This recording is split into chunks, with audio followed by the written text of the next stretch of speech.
Hey guys, welcome back to another week of Ticket Tuesday. I'm your host, Lanthimos. So yeah, this is going to be a great time. Hey guys, welcome back to an episode of Ticket Tuesday. I'm your host, Lanthimos, and this week we watched Poor Things, starring Emma Stone, Willem Dafoe, and Mark Ruffalo.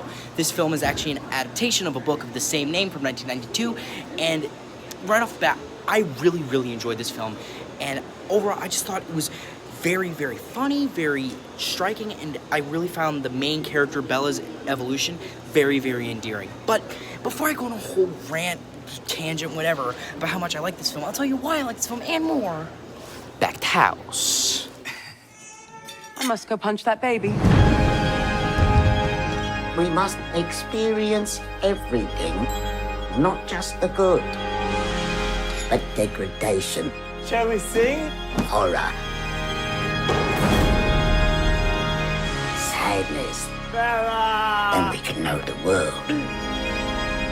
And when we know the world,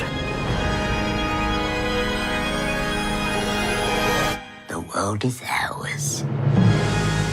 Hey guys, welcome back to an episode of Ticket Tuesday. I'm your son, Tom HD, and this week we watched Poor Things, directed by Yorgos Lanthimos. I hope I'm saying that correctly. Starring Emma Stone, Willem Dafoe, Mark Ruffalo. I believe those are all the names that need to be mentioned. And this film is a bit of a fantasy, sci-fi type movie. It is also, what do you say? Nah. What is it, like a coming-of-age story, kind of? Weird, kind of a weird, bizarre kind of coming-of-age story, maybe.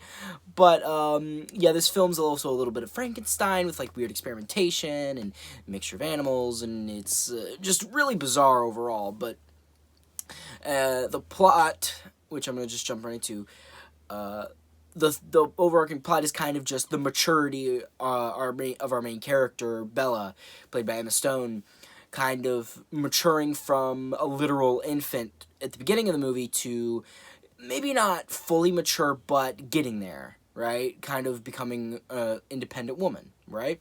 Going from child to independent, like almost adult, essentially. She's still learning things, but she gets way better by the end.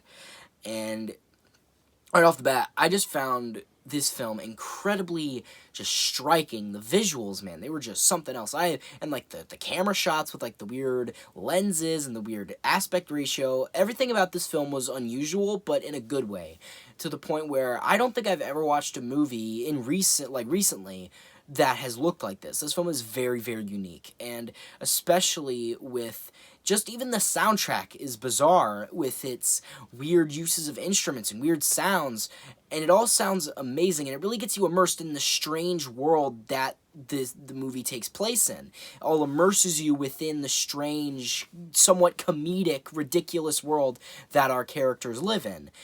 And it is truly amazing to look at that. And also, as I said, it's funny. It's ridiculous. I laughed a lot during this film. The jokes, I think, were very solid. Some of them could have been dry. Others were just straight up comedy. But overall, the film was very funny. And I think that the comedy was snappy, it was witty, and other times it was just downright ridiculous, and that's what was funny about it. Maybe even just the deliveries of certain lines from certain actors, especially Mark Ruffalo. His character was absolutely ridiculous, and he was just really dumb. But, I mean, I like Mark Ruffalo, and he's good at being... I mean, I think he's just ridiculous anyway, but, yeah, just overall, really enjoyable, really funny, and also, aside from that, another thing I really enjoyed about the film was, you know, just the arc or the growth that Bella went throughout the film. I thought that it was slow, but you could tell throughout the movie with every scene she was, you know, developing as a person. She was changing, and it really, like, made you root for her. You wanted her to, you know, become accustomed or start to be able to live in the world that the movie takes place in. Talking about that, the world that she lives in, as I said before, the film is striking, but, like, as I said, it's not just the weird lenses, not just the technical stuff, but just, like, the art direction of this movie is stellar.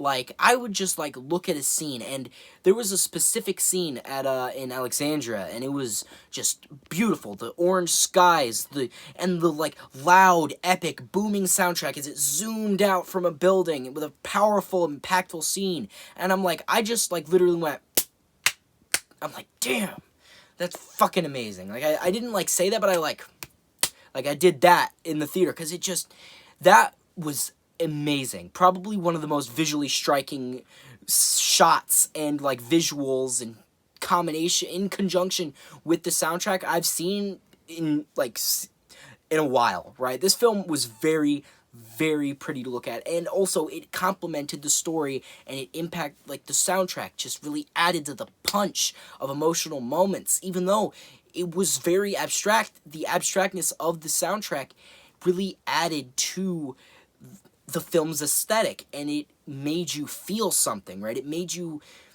feel almost as if you're discovering this world alongside Bella, like you're, you know, seeing things the way, like, with new eyes, like she is. It really gets you immersed into the world that they live in, this weird kind of Victorian steampunk type world. And some of the designs of these weird vehicles and weird buildings are just, like, really cool. I remember there was a carriage, but it was a car. It was shaped like a carriage, and it just had, like, a horse head at the end of it.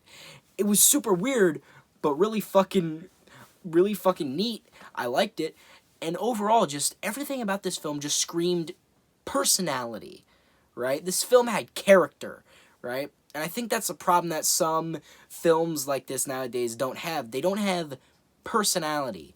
You know, like, you got your dime a dozen superhero films and stuff like that, but this film, like, I don't think there's any other film I've seen like it. I mean, obviously, I bet there could be films like it, but I haven't seen them. Maybe recommend them down in the comments below if there are other films like this. But, yeah, I really, really enjoyed this film and would highly recommend it. While there are some risque scenes here and there, lots of sex, lots of it, but I don't think that really takes away from the film. It's not there for no reason. It does add to the plot, and it can just be there to be funny, right? Like, some of those scenes are just funny. Or they could kind of enhance the message of the film and how the people, because actually, I don't think I can mention the certain house on YouTube. Can I say that word? She eventually becomes a sex worker at a whorehouse, right? And what's ironic is that the men at the whorehouse are treating her better than Mark Ruffalo is, and how, like, all the other guys in her life were treating her. And that's kind of ironic, right? And that's, like, also deep, like, into the message of the film, right? Which I think just weaves it together really well. But overall, yes, I would highly recommend this film. And even though, if you can't take, like, sex scenes, because there are a lot of them, if you can't take sex scenes, I guess is not for you. But I'd say just power through them, right? Because they are there for a reason. And overall, the film is just very enjoyable. Highly recommend it. Although it is a bit taboo. Overall, I think I'd rate this film an 8.5 out of 10. Incredibly enjoyable. Really good way to start off the year. By the way, Happy New Year, guys. Hope you had a good New Year. So anyway, guys, I think, I need to think of some of my piece. So, guys, if you like this video, share with friends, subscribe to notifications on. Comment down below to make sure you liked it. And, wait, you guys know how it goes. I didn't mean to say that. What I really meant to say was, if you guys hated this video, unsubscribe, dislike it, tell me how much you hate me in the comments. I'm Time HD, venturing off. I didn't put on my hat.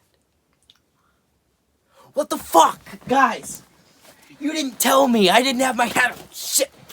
I gotta throw the hat now. And I've been Time HD, adventuring off. I'm pissed off now. I didn't have the hat. Bad mood, guys. See you in the next video.